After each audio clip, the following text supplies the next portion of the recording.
Ćao ljudi, dobrodošli u moj novi video. Danas radimo nešto drugačije. Neće biti gameplay, photoshopirat ćemo neke youtubere. Vidite koliko sam prvo spremio, svi znate ko je ovo. Njega sam prvog stavio zato što se on skoro vratio. I hoću da ga ubacim u video malo. To je Serbian. Stavit ćemo mu ovu kosu.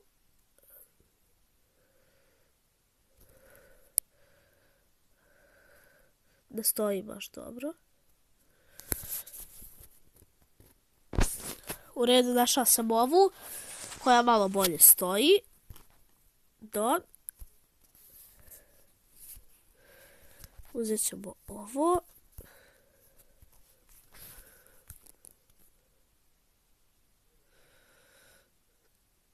Tako nekako.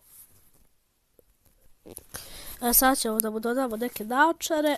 Ja sam izabrao ove. Odlično. I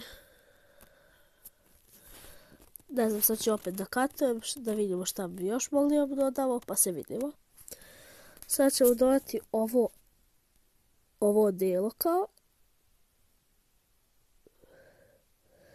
I to ću poslije da isečem i to će mnogo bolje izgledati, naravno. To bi trebalo da bude to, tako sada izgleda i sad ćete vidjeti kako je preizgleda. Mislim da se definitivno vidi razlika. Sada prelazimo na sljedećeg youtubera. Sljedeći youtuber je Ćale. I njemu ćemo nešto slično. Stavit ćemo mu ovu klasičnu kosu.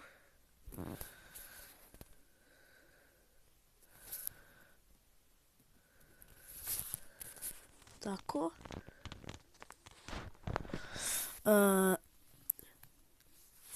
Sada opet ću našla sam bolju frizuru Ćale, tu kao što vidite mnogo bolje stoji nego ona.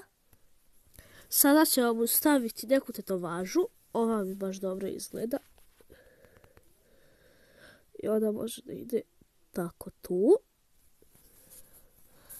A sada prelazimo na naočare. Našao sam ekstra naočare za Ćaleta. I onda će staviti tako. Vidite, dodao sam ovaj efekat. Deluje mi baš moćno. Da, taj je ekstra. Ovako je Ćale preizgledao, a ovako sad izgleda.